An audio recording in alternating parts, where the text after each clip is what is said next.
बेटी की परवरिश। जिंदगी किसी को किस मोड़ तक ला सकती है। एक दिन कविता अपने पति से कहती है, कौन है ये बच्ची, बताते क्यों नहीं, क्यों लेकर आए हो इसे यहाँ? कविता, ये मेरी बच्ची है। माँ पापा मेरी शादी शिवानी से करने के लिए मान नहीं रहे थे, लेकिन मैं उससे बहुत प्यार करता था। अब वो इस दुनिया में नहीं है, लेकिन सन्निका की जिम्मेदारी मेरी है। इसे मैं अपने पास ही रखूंगा। कविता ये देखकर सुनकर सन्न रह जाती है। कैसी बात कर रहे हैं आप? लोग क्या कहेंगे? मैं कैसे इस बच्चे के साथ जीवन चलाऊंगी?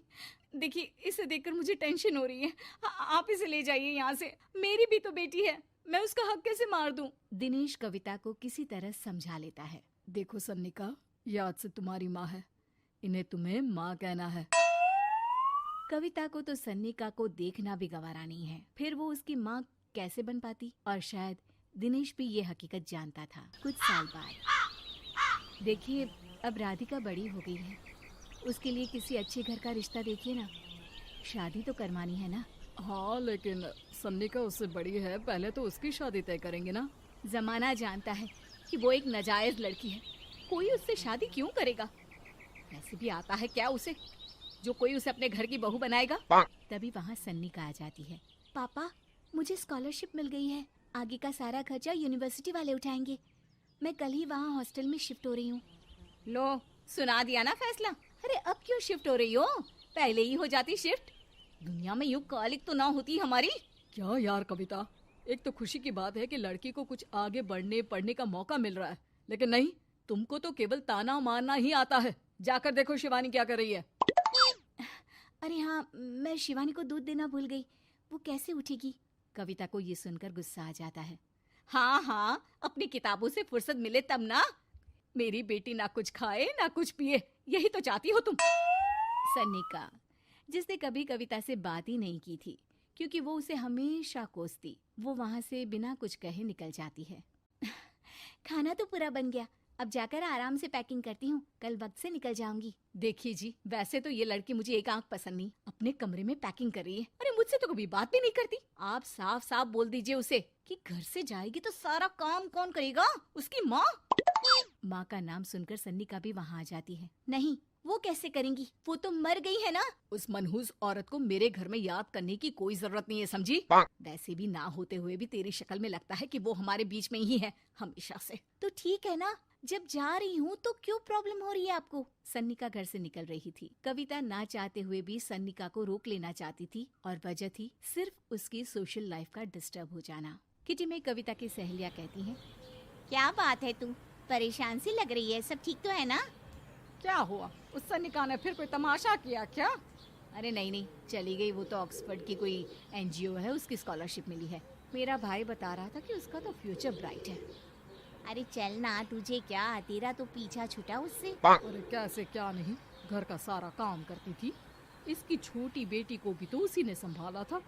याद है, उसकी छोटी बेटी का जो केस हुआ था, वो भी अपने सर ले लिया था। हाँ, तो बदले में सारा खर्चा भी तो हम लोग ही उठा रहे थे ना। और पता है, वो मुझसे बात भी नहीं करती, जैसे पता नहीं मैं ही उसके माँ के मरने के लिए जिम्मेदार हूँ। अरे खुद को क्यों दोष दे रही है? तूने जो किया शायद कोई नहीं करता। कविता को समझ में नहीं आ रहा था कि उसके साथ ऊपर वाले ने ऐसा क्यों किया। वो शाम को घर आती है। आज तो बहुत खुश होगी तुम, एक बला से छुटकारा मिला ना तुमको। बेचारी की जिंदगी नरक बना कर रखी थी। वो तो कहते हैं ना, ऊपर वाला सब देखता है। देखो, चुन लिया उसने अपना रास्ता। कविता का मन तो करता है कि वो पति को सब कुछ सुना दे, लेकिन सामने सास खड़ी होती है। ये तो है, बेचारे को खाना बनाने से लेकर घर के सारे काम करने पड़ते थे। बाहर का भी कोई काम होता तो वही देखती। अब देखते हैं घर का काम कैसे होता है। तभी कविता की बेटी उसके लिए चाय लेकर आ जाती है। लो माँ चाय। कैसी रही किट्टी? अच्छी थी बेटा, खाने में कुछ बनाया है क्या? हाँ, सन्निका दीदी जैसी ही सब्जी बना दी है, आप रोटी बना लो। और हाँ, कल मैं चली जाऊंगी इलेक्ट्रिक बिल और राशन लाने के लिए। अच्छा अच्छा, पैसे मैं दे दूंगी। सन्निका कार्ड दे गई है ना? हाँ माँ, एक कार्ड तो देकर गई है। अरे चोर नहीं थी वो, मेरे बेटे का ही खून है। पता नहीं कितना घमंड भरा है इसमें। अरे छोड़ो ना माँ, जिसको जो बनना था वो बन ही जाएगा। अच्छा माँ, कल चलना है उसके कॉलेज में, सभी पेरेंट्स को बुलाया गया है। अब कविता तो जाने से रही, तो हम ही साथ चलते हैं। हाँ बेटा, उस बिन माँ की बेटी का है ही कौन। अब क्या था, कविता का गुस्सा फूट पड़ता है। आप लोगों के जैसे तो इंसान नहीं देखे मैंने। अरे मेरे सामने ही अपनी नाजायज बेटी को लाकर बिठा दिया। रोज मैं उसे देखती तो एहसास होता कि कैसे आपने मुझे इतना बड़ा धोखा दिया। जरा सोचिए तो, अगर ऐसा ही कुछ मैंने किया होता तो। अरे रहने दे, क्या नहीं किया तूने उसके बदले में।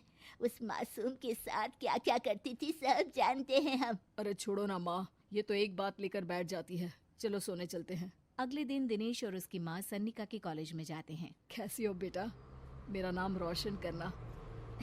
जरूर पापा। ये ले बेटा, पैसे रख ले। नहीं, वो कविता ने काट दिया है। अरे बेटा, वो माँ है तुम्हारी, उसका नाम क्यों लेती हो?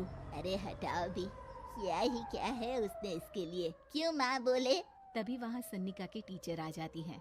सन्निका की माँ नहीं आई? जी नहीं, वो घर में बेटी है ना, सबका एक साथ आना तो मुमकिन नहीं था। तो उन्हें भेज देते।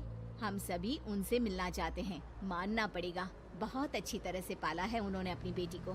क्या घर का काम, क्या बाहर का। कॉन्फिडेंस तो कूट कूट कर भरा है। पैसे रुपये के लिए भी इसे किसी का मुंह नहीं देखना पड़ता। स्कूली शिक्षा भी लाजवाब है। पिता और दादी को एहसास होता है कि जिस कविता के पालन पोषण पर उन्हें हमेशा से शक रहा, वो सन्निका के भविष्य के लिए किसी वरदान जैसा साबित हुआ।